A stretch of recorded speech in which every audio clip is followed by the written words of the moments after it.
বড়ো ছাত্ৰ সন্থাৰ যি হোম ৰেস্কিউ আৰু যি ৰিষ্টৰ মিছন ইয়াক লৈ আজি দ্বিতীয় দিন এই দ্বিতীয় দিন আপোনালোকে কি ক'ব বিচাৰে?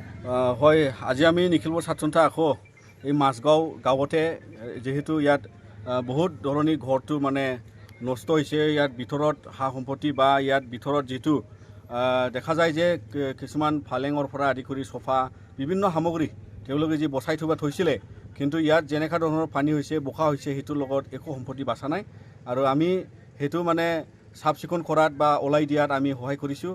আৰু আজি যোৱা ৰাতিৰ বৰষুণৰ কাৰণে ইয়াত মানে ৰাস্তাত পানী বা ঘৰ সন্মুখত পানী, ঘৰ ভিতৰত কাৰোবাৰ পানী, এই বোকাৰ মাজত যিহেতু গোটেই মানে গাঁওখনত পানী ওলাই যোৱা কোনো এতিয়া ইয়াত মানে দং ছিষ্টেম নাই, যিহেতু ইয়াত মানে মাটি দি গোটেই ভৰি পৰিছে। আৰু এইটো এটা মানে গাঁৱৰ জীৱন যাপন কৰাৰ আপোনালোকে বা আমি সকলোৱে জানে যে গাঁৱৰ জীৱন যাপন কৰিলে আমাৰ কি এটা মানে সুন্দৰ সুবিধাত আমি থাকিলোঁ হয়, কিন্তু এতিয়া এই গাঁৱৰ অৱস্থাটো তেনেকুৱা দুখ লগা। আৰু এইকাৰণে আমি যিমান পাৰোঁ নিখিল বড়ো ছাত্ৰ সন্থাৰ ইয়াত 100জনীয়া যি দল 10টা টিমত আমি 10টা ঘৰত সোমাই কাম কৰি আছোঁ।